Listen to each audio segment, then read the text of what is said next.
Grand format aujourd'hui, nous sommes avec Thomas Pfeiffer, spécialiste du loup. Nous sommes dans le coin du Freudenec, il y a les ruines du château, Tout pas à fait. très très loin.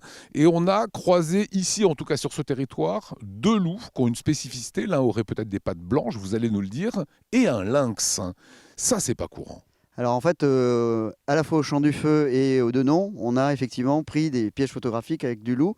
Et cet été, on a eu la chance sur le même piège photographique d'avoir le loup le même jour et le lynx. Ça veut dire qu'ils vivent sur le même territoire. Comment ces deux animaux peuvent cohabiter? Alors, ils cohabitent tout à fait, comme dans d'autres pays, dans les mêmes niches écologiques. Le lynx, lui, va être vraiment spécialisé dans la prédation du chevreuil, alors que le loup a une assiette alimentaire beaucoup plus large, il est plus plastique. Donc, ils cohabitent, ils s'évitent en général, et parfois, il peut y avoir des interactions. Et souvent, on pense que le loup peut avoir le dessus sur le lynx, et on voit dans beaucoup de pays que le lynx peut aussi montrer effectivement un peu les griffes, en quelque sorte. Donc, ils vivent ensemble, se partagent un territoire qui est différent, et cohabitent sans aucun problème, comme en Slovénie, comme en Croatie, notamment. Le loup cherche toujours une louve, en tout cas il souhaite vivre en meute, ou il a besoin de cela. Comment vit le lynx? Alors le lynx, c'est un animal solitaire. C'est un félidé, il a son territoire qui couvre une grande surface et sur ce territoire où on a malheureusement dans les Vosges beaucoup de lynx, mais beaucoup de mâles. Quand je dis beaucoup de lynx mâles, c'est-à-dire 4 à 5, peut-être 6, 7. Et là-dedans, on espère qu'il y ait une femelle parce que pour le moment, on n'a pas beaucoup de reproduction et un vieillissement des populations depuis la réintroduction des lynx depuis 1983. On a vu les agriculteurs souvent très en colère par rapport aux loups qui s'attaquent à leur cheptel. Le lynx se nourrit comment? Comment vit-il? C'est quoi son écosystème? Alors son écosystème, le lynx, c'est plutôt effectivement un animal forestier. Hein, il a besoin de grandes continuités forestières, alors que le loup, il n'en a pas besoin. Forcément, il peut être dans la plaine, dans le piémont. Et le lynx se spécialise vraiment sur un type de proie, chamois, chevreuil.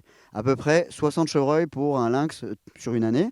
La prédation du lynx peut paraître énorme quand on dit 60 chevreuils. Sur 1 million de chevreuils en France, il y a largement de quoi nourrir les 150 lynx que nous avons sur le territoire français. Le gros réservoir des lynx, c'est le Jura, et puis un petit peu maintenant les Alpes. Et dans les Vosges, on est vraiment sur quelques spécimens qui ont bien du mal à survivre. On espère vraiment qu'il y ait une reproduction et un renouvellement, on va dire, des générations de lynx. Le loup a une spécificité, vous me disiez, des pattes blanches. Alors en fait, sur les deux photographies, il semblerait qu'on ait effectivement deux individus. Un qui ressemblerait déjà à la photo qu'on a prise à Grendelbruch il y a 1 an au Champ du Feu, et peut-être un autre qui est passé par la plaine, celui qui est passé par le Korosberg, qui selon moi, mais on n'a pas de traces ADN, donc il faudra confirmer ça, qui est remonté effectivement, et on voit sur une des photos, un des pièges photos, une patte effectivement, des pattes bien blanches, ce qui est un signe distinctif de l'autre loup. Le loup fait peur, il est parfois chassé. Vous nous avez ramené cette photo de ce loup pendu par les pieds. C'était dans les Alpes. Ah oui, il y a une semaine, exactement, une semaine jour pour jour, à Saint-Bonnet-en-Champsaur, sur la commune de mon ami Jean-Michel Bertrand, qui a fait Marche avec les loups. C'est évidemment un acte terrible, avec une pancarte, réveillez-vous, il est déjà trop tard, l'air de dire qu'il y a trop de loups.